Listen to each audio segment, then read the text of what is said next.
আলহামদুলিল্লাহি রাব্বিল আলামিন আসসালাতু ওয়াসসালামু আলা সাইয়্যিদিল মুরসালিন আম্মা বা'দ ফাআউযু বিল্লাহি মিনাশ শাইতানির রাজিম বিসমিল্লাহির রহমানির রহিম আসসালাতু ওয়াসসালামু আলাইকা ইয়া রাসূলুল্লাহ ওয়া আলা আলিকা ওয়া আসহাবিকা ইয়া হাবিবাল্লাহ আসসালাতু ওয়াসসালামু আলাইকা ইয়া নবিয়াল্লাহ ওয়া আলা আলিকা ওয়া আসহাবিকা ইয়া নূরাল্লাহ।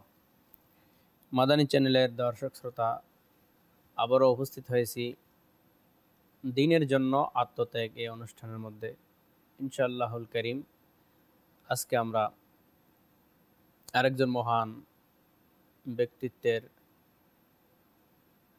জীবনী সম্পর্কে শ্রবণ করব, ওনার আত্মত্যাগ সম্পর্কে শুনব, ওনার জীবনের কিছু গুরুত্বপূর্ণ দিক নিয়ে আলোচনা করব, যেগুলির মধ্যে থাকবে আমাদের জন্য অনেক শিক্ষণীয় বিষয় এবং আমল করার জিনিস ইনশাআল্লাহুল করিম।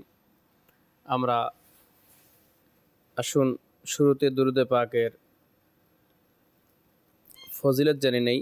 রাসূল করিম রউফুর রহিম সাল্লাল্লাহু তাআলা আলাইহি ওয়া আলিহি ওয়াসাল্লাম ইরশাদ করেন, কিয়ামতের দিন মানুষের মধ্যে আমার সবচেয়ে নিকটবর্তী হবে সেই ব্যক্তি যে আমার প্রতি সবচেয়ে বেশি দুরূদ শরীফ পাঠকারী হবে। সাল্লু আলাল হাবিব সাল্লাল্লাহু তাআলা আলা মুহাম্মদ সাল্লাল্লাহু আলাইহি ওয়া আলিহি ওয়াসাল্লাম। প্রিয় ইসলামী ভাইরা, মাদানী চ্যানেলের দর্শক শ্রোতা, আসুন আমরা ভালো কিছু নিয়ত করে নেই। কেননা মুসলমানের নিয়ত তার আমলের চেয়ে উত্তম। সত্য নিয়ত এটা বড় একটা ইবাদত। আমরা যা শুনবো সে অনুযায়ী নিজে আমল করব এবং অন্যের নিকট নেকির দাওয়াত হিসেবে পৌঁছিয়ে দেওয়ার চেষ্টা করব ইনশাআল্লাহ।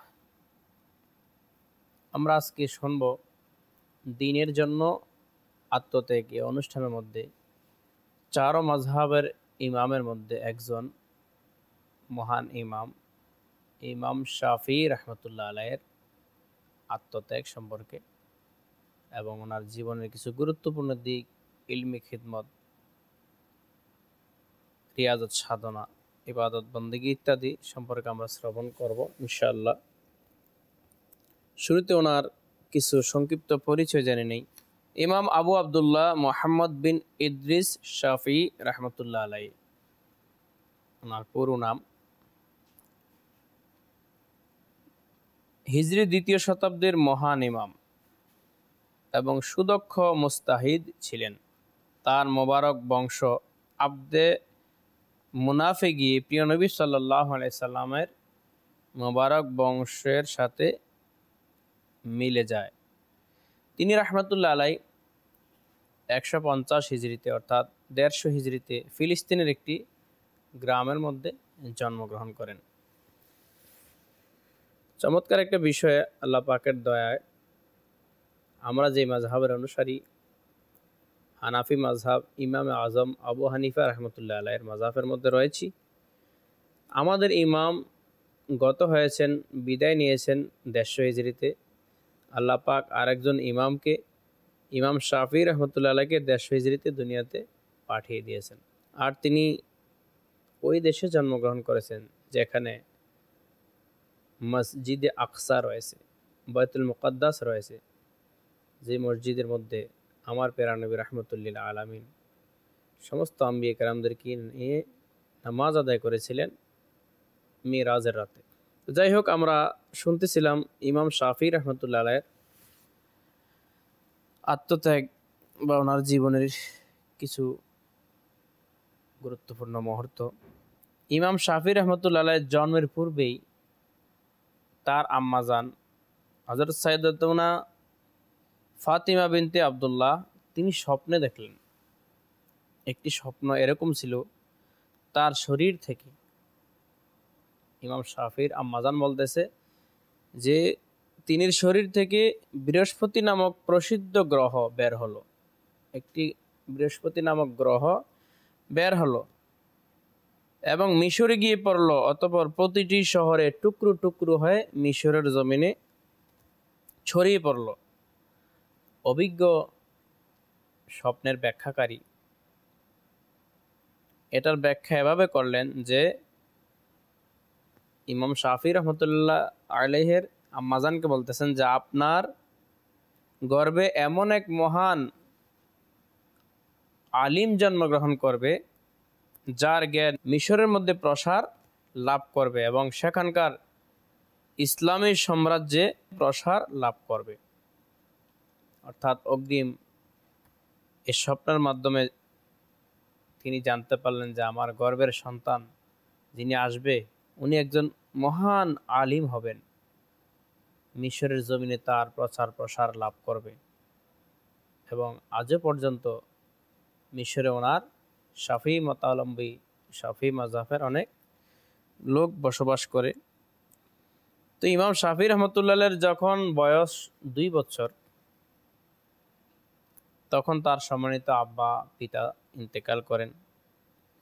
তার আম্মাজান তাকে তখন মক্কাতুল মুকাররমায় নিয়ে গেলেন আর সেখানে তিনি লালিত পালিত হতে লাগলেন এবং শিক্ষা দীক্ষা অর্জন করলেন মক্কা শরীফের মধ্যে। প্রথম দিকে ইমাম শাফি রহমতুল্লাহ আলাইহির আগ্রহ ছিল ভাষাশাস্ত্র আরবি ছন্দের প্রতি। পরবর্তীতে তিনি হাদিস শাস্ত্র এবং ফিকাহ শাস্ত্রের জ্ঞান অর্জনের জন্য প্রবল আগ্রহ প্রকাশ করেন, দক্ষতা অর্জন করলেন। ভাষাশাস্ত্র এবং ছন্দ ছেড়ে দিয়ে হাদিস এবং ফিকাহের প্রতি তিনি দৃষ্টি নিক্ষেপ করেন। এক ঘটনা এভাবে বর্ণনা পাওয়া যায় যে ইমাম শাফি রহমতুল্লাহ আলাইহি নিজেই বর্ণনা করেন যে একদিন আমি প্রবল আগ্রহে আরবের লাবিদ নামক ব্যক্তির কবিতা পাঠ করছিলাম, আরবি কবিতা, যে হঠাৎ একটি অদৃশ্য থেকে আওয়াজ আসলো, কবিতা পড়ে নিজের সময় নষ্ট কেন করছো, যাও ফিকাহের জ্ঞান অর্জন করো। ইমাম শাফি রহমতুল্লাহ বলেন আমার মনে এই অদৃশ্য আওয়াজের অনেক প্রভাব পড়ল এবং আমি মক্কায় মুকাররমায় হযরত সুফিয়ান বিন ওয়াইনা রহমতুল্লাহ আলাইহির দরবার থেকে জ্ঞান অর্জন করলাম। অতঃপর হযরত মুসলিম বিন খালিদ মুনজি রহমতুল্লাহ আলাইহির কাছ থেকে জ্ঞানের ফয়েজ অর্জন করলাম। অতঃপর মদিনায় মুনাওয়ারায় ইমাম মালিক রহমতুল্লাহ আলাইহির খেদমতে উপস্থিত হয়ে গেলাম। প্রিয় ইসলাম ভাইরা, মাদানী চ্যানেলের দর্শক শ্রোতা, আমরা জানি নেকির দাওয়াত দেওয়ার জন্য আম্বিয়ে কেরাম যে কাজ করেছেন, সকল আম্বিয়ে কেরাম বিদায় নিয়েছেন আল্লাহ পাকের ইচ্ছায়। তো আমাদের প্রিয় নবী সাল্লাল্লাহু আলাইহি সাল্লামের মাধ্যমে আল্লাহ পাক নবুয়তের ধারাও সমাপ্ত করে দিয়েছেন। এই জন্য আমাদের নবী আখেরি নবী, সর্বশেষ নবী। তো রাসূল পাক সাল্লাল্লাহু আলাইহি সাল্লামের এই নেকির দাওয়াতের ধারা অব্যাহত রেখেছিলেন সাহাবায়ে কেরাম, আহলে বাইতে আতহারগণ। পরবর্তীতে এই কাজ এসে পড়ে বুজুর্গানে দ্বীনের দায়িত্বে অর্পণ করা হয় উম্মতে মুহাম্মাদি সাল্লাল্লাহু আলাইহি সাল্লাম।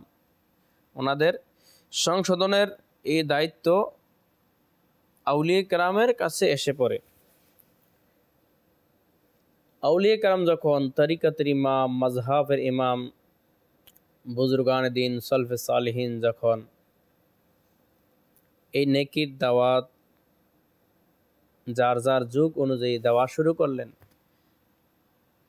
তাদেরকে ফুলের মালা, সবাই ফুলের মালা দেয় নাই যে আপনি আম্বিয়া কেরামের কাজ আঞ্জাম দিচ্ছেন, তো সবাই কিন্তু ফুলের মালা নিয়ে দেয় নাই। কিন্তু এর পরিবর্তে তাদেরকে অনেক কষ্ট করতে হয়েছে। কেউ কারাবদ্ধ হয়েছেন, কেউ মার খেয়েছেন,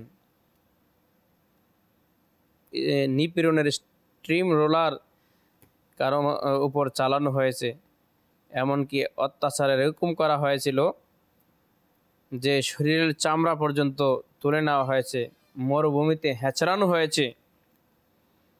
কেউ কেউ আবার শাহাদাতের সুদাও পান করে নিয়েছেন।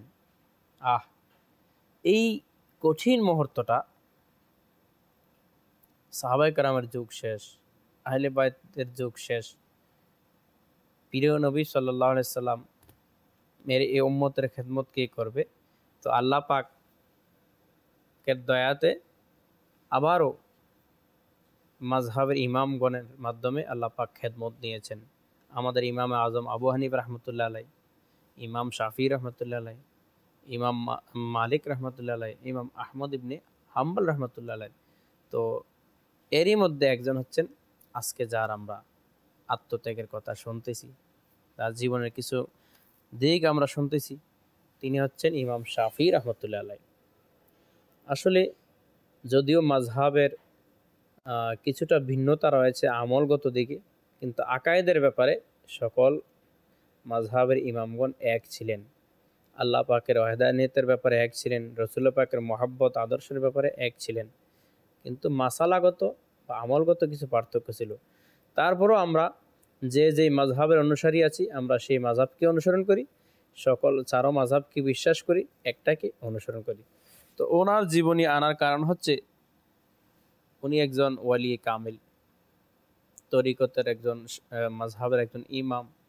ওনার আমলের মধ্যে, ওনার আখলাকের মধ্যে, ওনার নেকির দাওয়াতের মধ্যে আমাদের জন্য অনেক শিক্ষণীয় বিষয় রয়েছে। ওনারা ইসলামের জন্য নিজের জীবন বিসর্জন করেছেন আত্মত্যাগের মাধ্যমে, দুনিয়ার ভোগ বিলাসকে বিসর্জন দিয়ে শুধু আল্লাহ পাকের পথে, নেকির পথে মানুষকে আহ্বান করেছেন। ইমামগণের মধ্যে এমন মহান মিল ছিল, একজন আরেকজনকে সম্মান করতেন, শ্রদ্ধা করতেন। ইমাম শাফি রহমতুল্লাহ আলাইহি আমাদের মাযহাবের ইমাম, ইমাম আজম আবু হানিফা রহমতুল্লাহ আলাইহি সম্পর্কে বলেছেন, তো ইমাম আজম ছিলেন এরকম যেন পৃথিবীর সকল মানুষ যদি একটা পরিবার হয়, সেই পরিবারের প্রধান হচ্ছে ইমাম আজম আবু হানিফা রহমতুল্লাহ আলাইহি। ইমাম শাফি এই কথা বলেছেন। আবার যখন উনি কোনো মাসালার মধ্যে সমস্যা পড়ে যেতেন, তখন আমাদের মাযহাবের ইমামের দরবারে গিয়ে 2 রাকাত নামাজ পড়ে মাসালার সমাধান চাইতেন। আল্লাহ পাকের দয়াতে ইমাম আজমের ওসিলাতে মাসালার সমাধান মিলে যেত, তিনি নিজে বলেন। এবং কি নিজের মাযহাব ছেড়ে দিয়ে ইমাম আজম আবু হানিফা রহমতুল্লাহ মাযহাবের উপর তিনি আমল করতেন যখন ওনার দরবারে যেতেন। জিজ্ঞাসা করেন, হুজুর আপনার মাযহাব বাদ দিয়ে ইমামে আজমের মাযহাব অনুযায়ী নামাজ পড়তেছেন, বললেন যে এত বড় ইমাম, ওনার সামনে কিভাবে আমি আমার নিজের মাযহাব অনুযায়ী আমল করি। সুবহানাল্লাহ। ইন্তেকালের পরেও ইমাম শাফি ইমাম আবু হানিফা রহমতুল্লাহ আলাইহিকে ইজ্জত সম্মান করতেন। তো আমরা তারই আজকে আলোচনা শুনছি। ওনার অনেক বৈশিষ্ট্য রয়েছে যেগুলি আমাদের জানা দরকার। বংশের দিক দিয়ে তিনি হাশিমি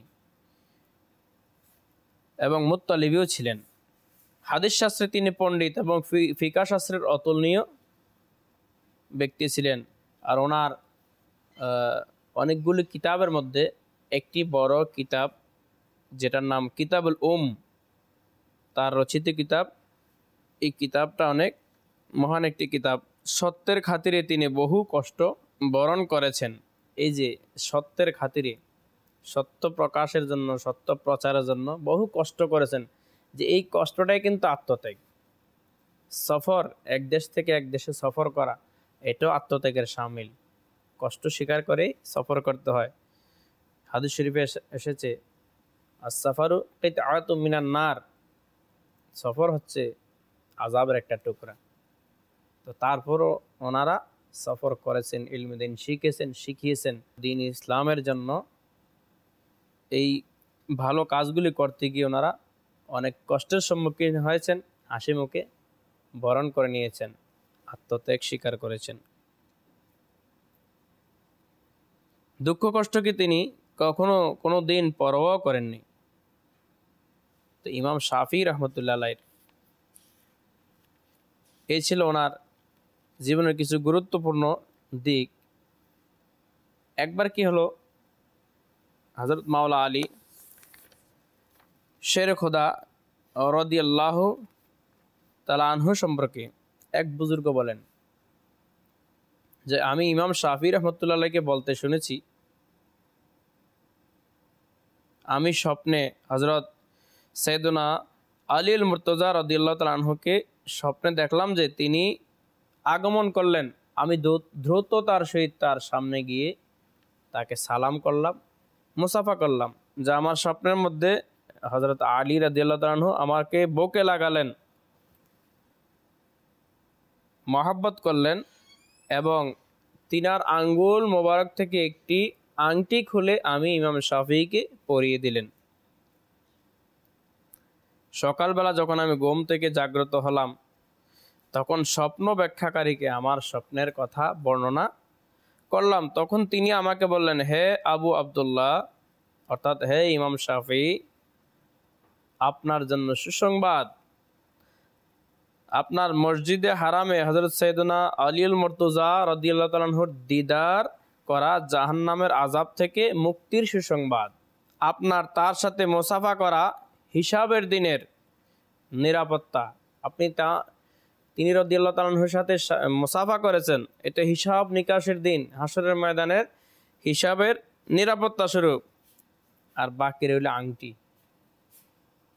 আঙ্গুল থেকে আংটি যে পরিয়েছেন, এই আংটির উদ্দেশ্য হলো অতি শীঘ্রই সারা পৃথিবীতে আপনার প্রসিদ্ধি এমনভাবে হবে যেমন রয়েছে হযরত সৈয়দনা আলী রাদিয়াল্লাহু তাআলা আনহুর প্রসিদ্ধি। সুবহানাল্লাহ। তো ঠিকই এই স্বপ্ন সফল হয়েছে এবং আমরাও বিশ্বাস করি।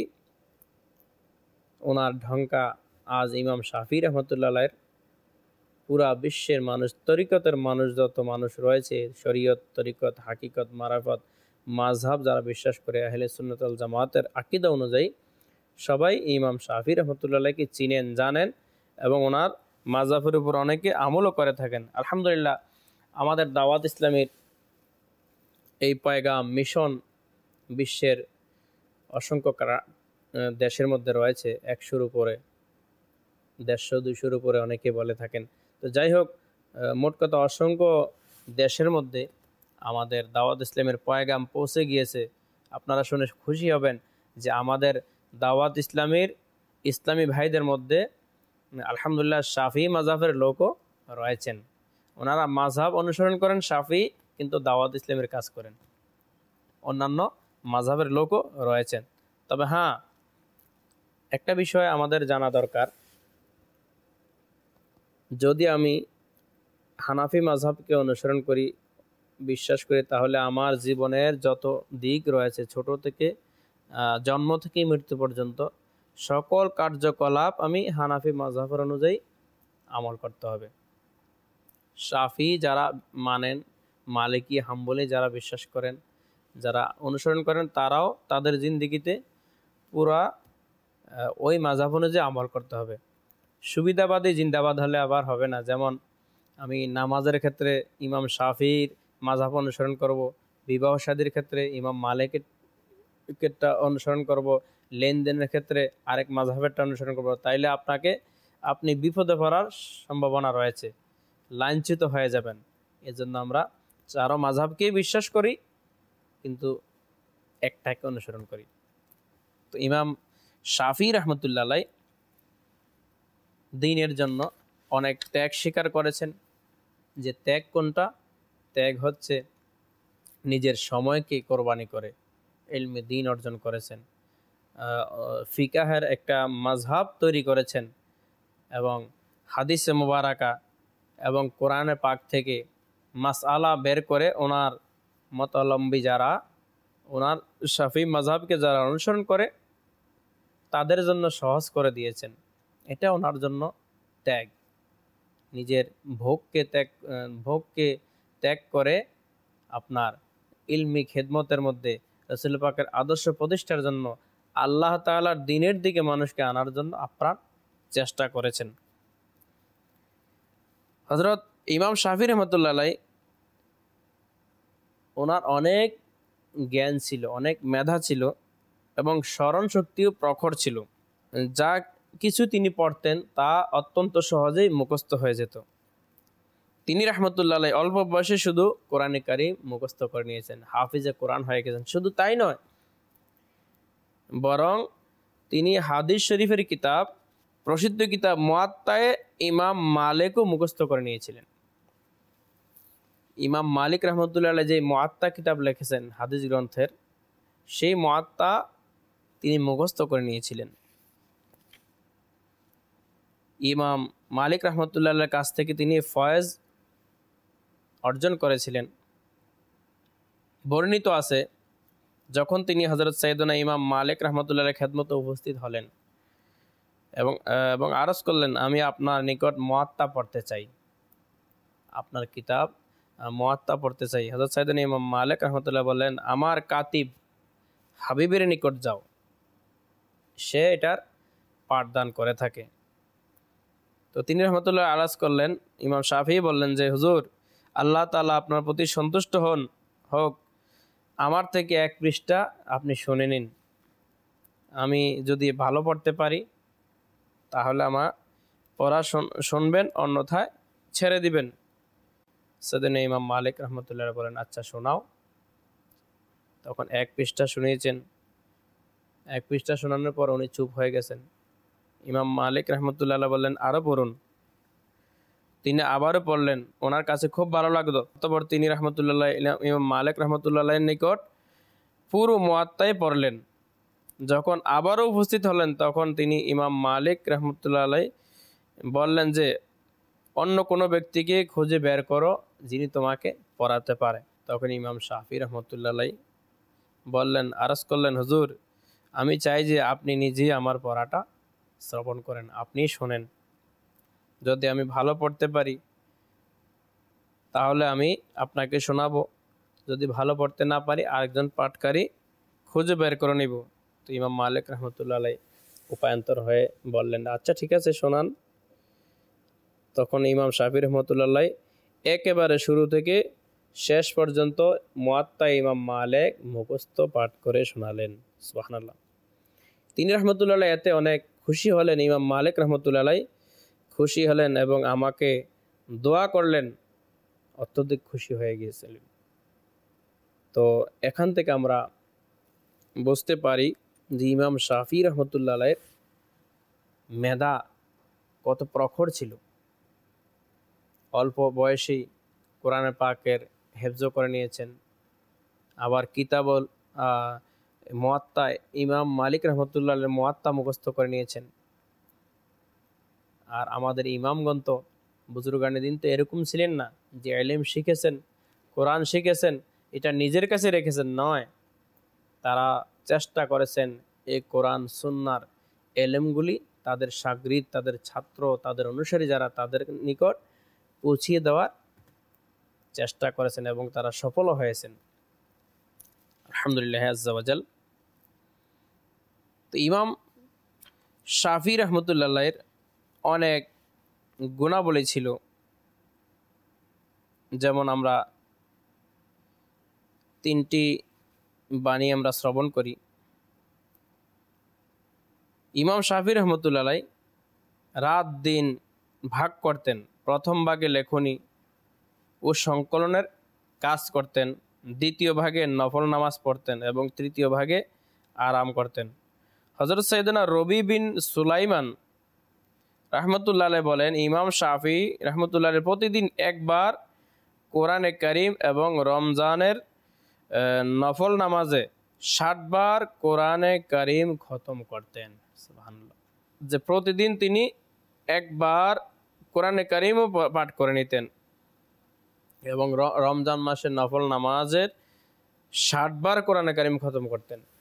এখন আমরাও তো আখিরি নবীর উম্মত, শেষ নবীর উম্মত, শ্রেষ্ঠ নবীর উম্মত। আমাদেরকে তো বেশি থেকে যত বেশি পারা যায় ফরজিয়তের পাশাপাশি নফল ইবাদত আমাদের করা উচিত। তো এভাবে ইমাম শাফিঈ রহমতুল্লাহের ব্যাপারে আরও অসংখ্য ঘটনা রয়েছে। তিনার ইবাদত, বন্দেগী, রিয়াজত কি বলবো, রাতভর ইবাদত এবং দিনভর রোজা ছিলেন। বর্ণিত আছে যে হযরত সাইয়েদনা হাবিব নাজ্জার রহমতুল্লাহ রাতভর ইবাদত করতেন এবং দিনভর রোজা রাখতেন। আর ইফতারের জন্য যে খাবার আনা হতো তাও অপরকে বন্টন করে দিতেন। নিজে সারা রাত ক্ষুধার্ত অবস্থায় নামাজে অতিবাহিত করে দিতেন। যখন সকাল নিকটবর্তী হতো তখন বিনয় ও নম্রভাবে আল্লাহ তাআলার দরবারে আরজ করতেন, দোয়া করতেন, আমি অলসতার সাগরে ডুবে আছি এবং গুনাহের সাগরে জ্বলছি। হে আল্লাহ, এই তোমার অপদস্থ গুনাহগার এবং দুর্বল বান্দা তোমার দ্বারে দয়ার দরজায় উপস্থিত এবং তোমার নিকট আশ্রয় প্রার্থী। ইসলামী ভাইরা, আমাদের বুজুর্গানে দিন এভাবে নেক আমল করেছেন। নেক আমলের প্রতি তাদের অনুসারীদেরকে, তাদের কাছের মানুষদেরকে দাওয়াতও দিতেন। তো ইমাম শাফি রহমতুল্লাহ আলাইহি ছিলেন এমনই একজন। যেমন নাকি সৈয়দনা হাসান কারাবিসি রহমতুল্লাহ আলাইহি বলেন, আমি বহুবার হজরত ইমাম শাফি রহমতুল্লাহ আলাইহির সঙ্গে রাত অতিবাহিত করেছি। আমি দেখেছি যে তিনি রাতের 1/3 নফল নামাজ পড়তেন এবং কখনো 50 আয়াতের বেশি তিলাওয়াত করতেন না। যদি কখনো বেশি পড়তেন তবে 100 আয়াত পর্যন্ত পৌঁছতেন। যখন কোনো রহমতের আয়াত তিলাওয়াত করতেন তখন আল্লাহ তাআলার দরবারে নিজের জন্য এবং সকল মুমিনের জন্য আনুগত্যে অটল থাকার জন্য দোয়া করতেন। আর যখন কোনো আযাবের আয়াত পাঠ করতেন তখন তা থেকে আশ্রয় প্রার্থনা করতেন এবং আল্লাহ তাআলার নিকট নিজের জন্য এবং সকল ঈমানদারদের মুক্তির জন্য দোয়া করতেন। সুবহানাল্লাহ। মুস্তাজাবুদ দাওয়াত ছিলেন আল্লাহ পাকের রহমতের দয়াতে, ওনাদের দোয়া আল্লাহ পাক কবুল করতেন। আমরা চিন্তা করি, পুরো বিশ্বের সকল ঈমানদার কি শুধু শাফি মাযহাবের? না, সকল ঈমানদারদের জন্য দোয়া করেছেন মানে কি সকল হানাফি, শাফি, মালিকি, হাম্বলি যত মাযহাব, সঠিক মাযহাব রয়েছে, তরিকত রয়েছে, অর্থাৎ মুমিন মুসলমান রয়েছে, সবার জন্য দোয়া করেছেন। এ ধরনের মহান ওয়ালিয়ে কামেল, ওয়ালিয়ে নেয়ামত যারা রয়েছেন তাদের জিন্দিগির আমরা যদি মৃত্যু পর্যন্ত আলোচনা করি, তাদের জিন্দিগির থেকে সামান্য কিছু আমরা নিজে জানতেও পারবো না এবং আপনাদেরকেও জানাতে পারবো না। এত বিশাল সমুদ্র ওনাদের জিন্দিগিতে রয়েছে। ইবাদত, রিয়াজত, সাধনা, ত্যাগ, তিতিক্ষা, কষ্ট, সফর। ঠিক আছে, আল্লাহ পাক আমাদেরকে যা শুনেছি সে অনুযায়ী আমল করার, বুঝার এবং নেকির দাওয়াত হিসেবে আপনজনদের নিকট পৌঁছানোর তৌফিক দান করুন। সুস্থ থাকুন, ভালো থাকুন। আবারও দেখা হবে আগামী পর্বে আরেকজন মহান ব্যক্তির আলোচনা, আত্মত্যাগের কথা নিয়ে আসবো। সেই পর্যন্ত সবাই সুস্থ থাকুন, দেখতে থাকুন মাদানী চ্যানেল বাংলা। সাল্লু আলাল হাবিব সাল্লাল্লাহু তাআলা আলা মুহাম্মদ সাল্লাল্লাহু আলাইহি ওয়া আলিহি ওয়াসাল্লাম।